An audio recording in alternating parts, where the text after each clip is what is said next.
Welcome to The Connecting Place with Andrea Fabry, making the connection between health and your environment. Now, here's your host, Andrea Fabry. Dafna Tachover is the CEO of We Are the Evidence, an organization which advocates for the rights of those who have been injured by wireless technology. She's an attorney. She has been injured herself, and today we're going to hear her story and her plea to authorities and consumers to wake up to the hazards of wireless radiation. Welcome to The Connecting Place, Dafna. Hi, thank you for having me. Well, I'd love to hear your story. You were an attorney, you were married, anticipating the normal progression of life, and something happened. Yes. As you said, my life was good. We were living in Brinton, New Jersey at the time. I was planning to start a family. So I decided I don't want to continue to work for any big investment companies, etc., just so I can control my time if I have children. And we were trying to get pregnant, and I didn't know why I'm not getting pregnant, although everything was okay. And anyway, at the same time, I was starting to build my law practice, and very excited. I went to buy my first new laptop, the new laptop for the law firm, and laptops always have been my best friends. I used to love wireless technology like nothing else. In my background, in the Israeli army, I was a communication and computer officer, and I managed the computer center for the headquarters of the army and the operations center. So I was quite a techie person, and if anyone wanted to buy anything tech, they first contact me and get my advice. So I was immersed with the use of, I was using wireless technology extensively and loved it. And so then I went to buy my new laptop for the law practice, and I was very happy. I came back home, and something was wrong with the laptop. It seems that the area which was on the left of the mouse tab was vibrating, like something is defective. And I started getting tingling feeling in my fingers and my feet, and I would I'll get off the computer, and it will stop. I'll go back to the computer, and the symptoms came back. So, let me interrupt. Let me stop you here. What year was that? It was July 19th, 2009. I mean, I know the exact date and minute I became electrosensitive. Okay. So it was a defective laptop. Okay, keep going. Yeah. So I started, getting those symptoms. I left the computer. I was fine, and I understand electricity, and it made sense to me that, something is defective, so maybe I get this static electricity from the computer, I'll get a new one the next day, which I did. I came back home, and again, something was wrong with the laptop, and I would get more symptoms. So it's not only tingling, suddenly I feel this very heavy, it was difficult to breathe. I would have like a chest pain, and I was 36, I was very fit, and so it was really weird that I would feel something in my heart.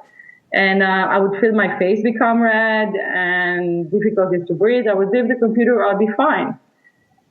So that was already a little bit too curious. I said, you know what, this store that I was buying the computers from, I guess they don't treat their computer too well. And so I'll return the computer, and I go to a different store and get a different model of laptop. That's what I did. I came back home with a third laptop, and again, something was defective. And again, I'm getting symptoms every time I use my laptop. And at that time, I was already using laptops for over 18 years, and never, ever before something like that happened to me. I was the first person in the Israeli army to get a laptop from the army. So it was really weird. I said, okay, so what are the chances that I would have three defective laptops? I mean, that's really against all odds. And then I would get all these weird symptoms. And with the third laptop, it was extremely weird, because I remember my ex-husband was trying to talk to me, and I actually could not understand what he was saying. It was as if there was a complete cognitive blackout in my brain. So I decided to go to an Apple store, an official Apple store, and I asked them, I said, listen, guys, this is the third laptop I'm buying. All of them were defective. I mean, what's the odds? Can you please verify that this laptop is indeed defective and I'm not imagining the whole thing? So they took the laptop. After 20 minutes, they came back and say, yes, the computer is defective. And then in the meanwhile, I was talking to the store manager and said, listen, this is the third laptop. With every laptop I've been using, I would get this weird symptom. And I told her what the symptoms were. And I asked, did anyone report such symptoms when they're using your laptop? So she looked at me and she said, oh, no, nobody complained of such symptoms. Maybe your body just doesn't like Apple computers. Now, if you go to Apple website, now it doesn't matter to which of their devices that they sell, you see hundreds of complaints of people who are having the same symptoms as the symptoms that I was experiencing, including I would get headaches, heart palpitation, difficulty to breathe, nausea, tingling in the hands and in the feet, et cetera, et cetera. Anyway, so I returned the third laptop and I said, now I'll go back to the Apple store and I buy the laptop from Apple store. But that was the fourth laptop. But they already knew the story, so I guess they were afraid that I'm damaging their computers or something. So they asked that I'll check the computer at the store, and I couldn't. I just told them, guys, I feel so sick here. I have to get out of here. I need to go home, check my computer correctly. Anyway, same thing happened. I returned my fourth computer, and then I said, something's going on here. At the time, we were talking to some professor at Princeton University where my ex-husband was working, and he said, maybe with all of this new computer, she got a lot of chemical exposure from the new laptop. You should take a break. Oh yeah, taking a break from my laptop is not an easy thing for me, but okay, I took a break. But then something else started to happen. I remember trying to use my cell phone, and then suddenly I get this intense, sharp pain inside my ear and brain. It was so painful. So suddenly I cannot use my cell phone as well. So we decided to try and check what's going on with me. It's all becoming too weird. The first doctor we went to was my ex-husband was working at NYU before he was working for Princeton University. So we knew a cardiologist from there, and I went to meet with her.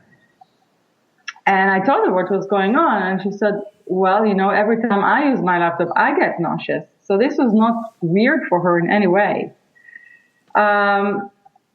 Now, in order to be tested by the cardiologist, I bought another laptop, which was a fifth laptop. And I wanted her to test me while I'm using the laptop. Was it an Apple? No, this time I got a different laptop. Okay. I just went to Walmart and bought another laptop, and the same day or day before. And so I went to the test and I asked her to test me when I'm using a laptop, which is what we did, but nothing came up, and I was feeling fine from the laptop. So anyway, I went back home, and again, I got sick on the way from the train, and I didn't know, I was getting sick now in a lot of places and from a lot of things. So I got back home and I opened the laptop and I wanted to use the internet. I said it was fine. I felt fine when I used it at her clinic. And then I noticed that there's no wireless connection. So I put on apparently this specific laptop had this button that you have to turn off and on in order to have the Wi-Fi. The moment I turned it on, that's when I started having the symptoms. So that's when I understood why I did not get any symptoms when she was testing me. And that's when I understood that what is the main cause of my symptoms was actually the Wi-Fi, not just the laptop. Okay, let me interrupt here and ask. So as you look back at the first laptop, the very first Apple laptop that you noticed the symptoms, when they say it was defective, was it emitting just too much radiation in one spot, or do you know? No, they didn't. What happened was, at the time you don't suspect anything. I mean, I never in my life heard about people who get sick from using laptops or cell phones or anything. I never heard about electrosensitivity. I never heard about anything. And I think worse than that, I even didn't want to know, I guess, because there's, I always tell the story that about 6 months before I got sick, my ex-husband was seeing me talking on a cell phone, and I was always on my cell phone. I did not have a home phone. And he said, Dafna, maybe you should take 10-minute breaks between calls. And I never asked him, why do you say that? I remember that I looked at him, I smiled, I didn't answer, and I remember in my head, I was telling myself, oh, worst case scenario, I'll get brain tumor when I'm 70, everything causes cancer, So it was really weird for me because I know how knowledgeable he is about science, and I consider myself a very curious person, and I never asked him why he said that. But anyway, back to your question. So I never heard about electrosensitivity or any symptoms from it. And so it's not that when it happened, I thought something, I just saw something defective in a computer, and so that's why I get this tingling. It's like static electricity that is being created from a defective computer. So, and I didn't suspect or imagine that any of this is going to continue and happen. So I just returned the computer. They just we didn't check what's wrong. They just noticed that something is wrong, that it is indeed vibrating when it shouldn't. So same thing happened with the second laptop. I do have the reports that the computer is defective. That's why they took it back and gave me back my money. I also have so I kept all these reports that prove that that I'm actually, not imagining anything, that something was wrong with those laptops. And what do you suspect, or now that you know what you know, what do you think defective means? Well, it's very difficult to know. I think, we are electric beings. Our body is an electric system. Our brain is an electric system. Our thoughts are an electric system. Our heart is an electric system. So clearly, we are going to be affected from electrical appliances or electromagnetic radiation. And so, it could be a lot of things that happened. It could be that the laptop was defective and maybe was emitting excessive amount of wireless radiation that messed up my body, or maybe it was just an electric current that caused my electric system in the body to get off. Or it could be a lot of things. It's very difficult to say. Or maybe there was something actually wrong with my body, and I was actually the one who caused the laptop to get bad. Like we can do that to machines. I mean, if we have excess electricity in our body and we touch these electric things, they can get bad. And actually, when I went to the Apple store, I noticed while they were testing my computer, I noticed that all the technicians were wearing bracelets. So when they finished testing my laptop, I asked them, "What is it, that bracelet that you're wearing?" And I noticed that the bracelet is connected to a socket. I said, "This is a grounding bracelet." So and that's what they said, because we have electricity in our bodies and we deal with all these electric components. If we have too much electricity, we might destroy those components. Our body might destroy those components. So we're constantly being grounded to make sure we do not have any excess electricity in our body to damage those components. Mm. So actually, that's what after this happened, that's what I did. I went to a store and bought the same bracelet and said, okay, maybe I do have some excess electricity in my body, and that's why all of this is happening. So maybe I'll ground myself, and that's cool. So that actually was the first thing I did. And did it make a difference for you? Not at the time. Later on, when I became, more affected by this, and I learned more and more things, I actually did use it, and sometimes it did help. Sometimes it makes things worse. And I learned that if the socket is not properly grounded, then I'm going to actually get more electricity in my body and harm my body. But there were times where I was feeling like a lot of electricity in certain places in my body, and I would ground myself this way, and it would get better. Yes.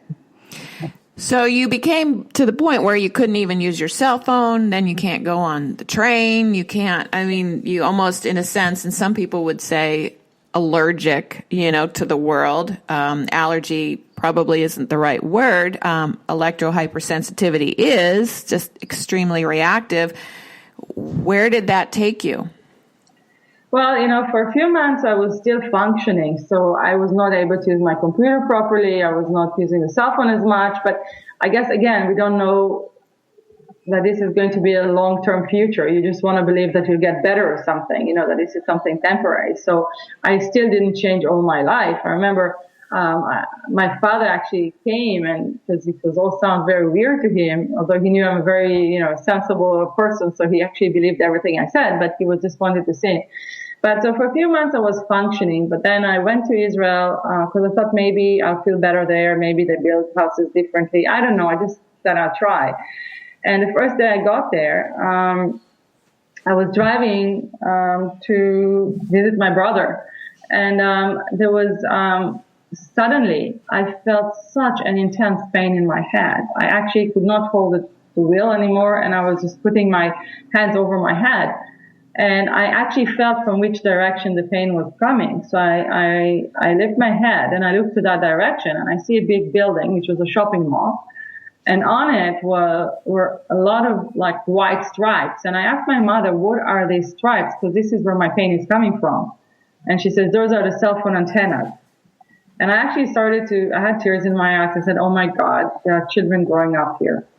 Mm. And from that moment, really, my life changed completely. I went back to my parents' house. I could not be in their house. It was an apartment. I could not stand up in the apartment. I was sitting on the floor all the time. I was having intense pains. And, I'm a soldier and I've been an athlete. And so I know about pain. This was not pain. This was torture. And I hardly ever cry. I cried so bad from the pain. I literally just wanted to die. And it was a nightmare. A month later, I went back to the U.S. and suddenly I could not be in my apartment anymore. I could not sleep a minute in my apartment. I could not be there. It was a non-stop torture. And then I heard about Green Bank. At the time, it was not as popular as now, but Greenback, West Virginia. Yeah, that's a place where there's the federal government observatory center, which has a lot of telescopes. And in order not to interfere with reception from outer space, this is the only place in the U.S. where cell towers are banned in a certain radius. And so I actually, after months of being really miserable, I heard about it. This next day, I just took my car and drove there. I had no idea where I'm going to sleep or do. I just drove there. I had to sleep. I was desperate to sleep. And I got there and I met Diane Scow and she offered me to stay at her house, but I couldn't be there. I felt sick in her house as well, so I just put a tent outside. It was pretty cold. I guess it was like probably around, I don't know, 10 degrees Fahrenheit or something. Like really freezing, but I didn't care because at least for the first time after 6 months, my brain was clear. I could think. It was like a whole different feeling. It was so weird. I didn't sleep there either because it was too cold. And I spent a week and then I thought, I have no choice. I cannot live anywhere else. I mean, I became allergic, as you said, to wireless and we live in a wireless world. So I have no choice but to move to Green Bank. So I found a job in some kind of hotel with farm there. And, I thought that I'm moving there. So I registered to take the bar there and I spent 3 months in Green Bank and, I was taking care. I'm not one of those who ever pet animals, but I suddenly found myself taking care of 15 horses, 3 llamas, 5 goats and one sheep. Anyway, so I've been in 3 months, but I still didn't feel well there as well. And also, my life just collapsed. Everything I worked for, everything I knew, as what my life is going to be, kind of like collapsed. And Green Bank was so weird for me culturally and otherwise. And it was too much of a shock, and I just said, I have to find a way to go back to my world, to my husband. So I went back and I started to look for a house. And in the meanwhile, I was living in my car, which was a nightmare. And I guess that when you say you live in your car, it sounds bad, right? But it's worse. Worse than bad? It's worse than anyone can imagine. And it's not that I was really living in my car. I was like, I was just driving every day trying to find one spot without radiation. I can sit quietly and relax. And I couldn't, or I found this spark and then another car will come and the person will have a cell phone. I would immediately feel it and I would just be tortured and have to go again. And trying to sleep in parking lots and it's really horrible experience. I was trying to find a house. I was checking over 200 houses and eventually, I found one duplex that was in a good environment, but the neighbors were using Wi-Fi. So I actually knocked on the door and asked them not to use Wi-Fi, explained the situation. And, they were very kind people and they actually agreed not to use the Wi-Fi anymore so I can live there. I lived there for a year. 4 years? For 1 year, sorry. Oh, for 1 year. Uh-huh. For a year, yeah. And, but, at the time it became clear that, this is not enough of avoidance and I was still not feeling well.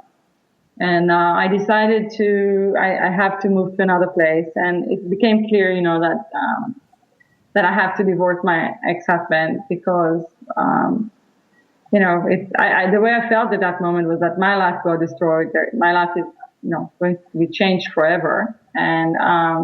And it's not fair to destroy his as well. And he worked so hard to get to where he was, and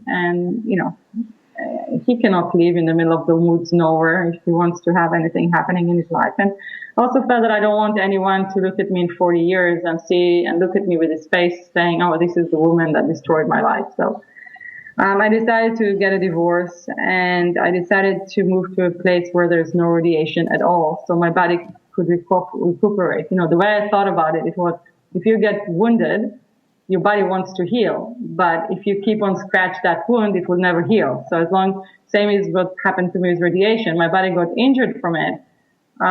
If I keep on being in an area with a lot of radiation, I would never be able to heal. So I need to go somewhere else and avoid it completely. I relate to this from those who have multiple chemical sensitivity, and the body becomes hyperreactive to that or to toxic mold, as is the case our family. I so resonate with that's why avoidance in both those cases is so successful, is because the body gets a chance to calm down. But I can't imagine trying to find a place without any type of wireless radiation, but it sounds like you found a place. Yeah, well, I'm a determined person. I just knew that this is a fight to save my life. I was so sensitive. I was one of those. I could feel anything and everything, and I would feel them immediately. I could say which direction they're coming from, what they are. I was like, it's like living in a whole different world. And this movie, What Women Want, with Mel Gibson, where he hears everything that women think. This is how I felt. I mean, it's almost like I live in a different world. I feel everything. I feel the wall socket. I feel the antenna. I feel Wi-Fi from huge distances. I feel cell phone from 30 feet away. So it was like you live in a nightmare of a world. I feel every plane that is passing by. I feel their radars. So I knew that, I cannot take it anymore. I cannot sleep. My body is under nonstop torture. My brain doesn't work. So I knew there's no choice. I have to get away. And I had to find a place that it's like I can drive to look, but it's not that far. So I thought about the Catskills in New York. And even then, it took me, I checked over 500 houses. I was so sick that I would feel anything and everything. And from 5 houses that I checked, eventually I found only one house that I could tolerate. And it was a very old cabin from 1860 in the middle of the woods. There was no cell phone reception there. There was the closest neighbor was like 400 yards away, so nothing they do affect me, and there was no one else living on that street. The area is mountainous, so I know that there's no, that's good blocker of radiation, and there were really only 2 cell towers in the area on 2 ski resorts, and so the closest cell tower was about 4 miles or 5 miles away from my house.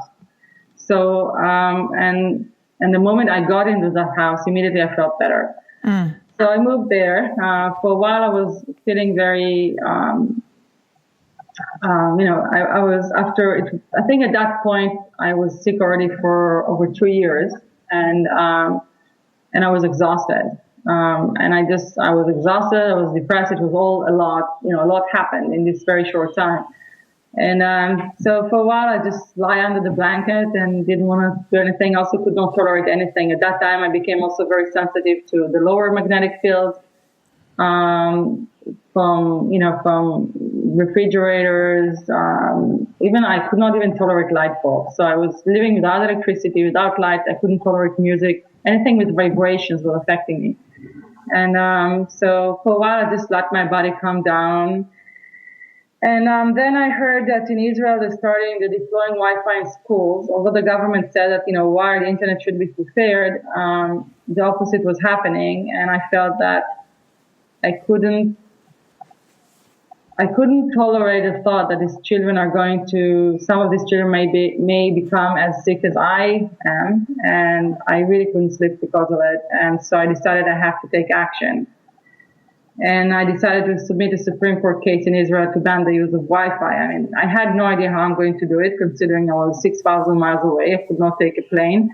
I don't have income, and I don't know when I'm going to have income, considering, I cannot be anywhere. But I knew I have to do it, and I did it. What did you do exactly? You got involved in the case I initiated it. I funded it. I submitted it. I contacted the second largest national parents organization in Israel, extended the topic, and asked if they joined that action, and they did. And you did this by courting your computer, I assume, finding a tolerable computer and being wired? Everything I did, I mean, I told you I'm pretty determined. So earlier I was trying to find a computer that I can tolerate. And I worked so hard on finding a computer that I can tolerate, a monitor that I can tolerate. I think I changed it. Like, I spent a month and a half just working on getting a good monitor that I can tolerate. So I sent back, I went to every store. I mean, I did like really intense work on getting an infrastructure that I can tolerate and do something. I remember when I was living in a car, it was a horrible feeling. It was, I would go to the library to take books, and all I can do during the day is read, and even that I could not always do. And it was a horrible feeling. Is it going to be the rest of my life? I mean, then I just better not have a life. So I knew that if I want to not get depressed, if I want to be able to tolerate my life as is, then I have to create some kind of structure that I can work with. And so I was putting a lot of effort into, as I said, creating work environment that I can tolerate. And but even with the wired, the wired internet, the wired computer, the wired phone, like the landline, even those I was not always able to tolerate. You just had to listen to your body and keep. Yeah. So, and I didn't have internet really. I was having dial-up internet, which is. Oh, okay. Yeah, there's a comedian who said that if you want to marry a woman, let her use dial-up internet for 10 days, and then you'll know who you're going to marry, right? Well, Dafna, we are out of time. This is not the first discussion we'll have, because our listeners need to hear from there what has happened in the last few years and the type of vision you have for taking action and waking us up. But thank you for sharing this story. And a lot of people will relate, if not identify even now what's going on with their body. So keep up the great work, and I look forward to talking to you again.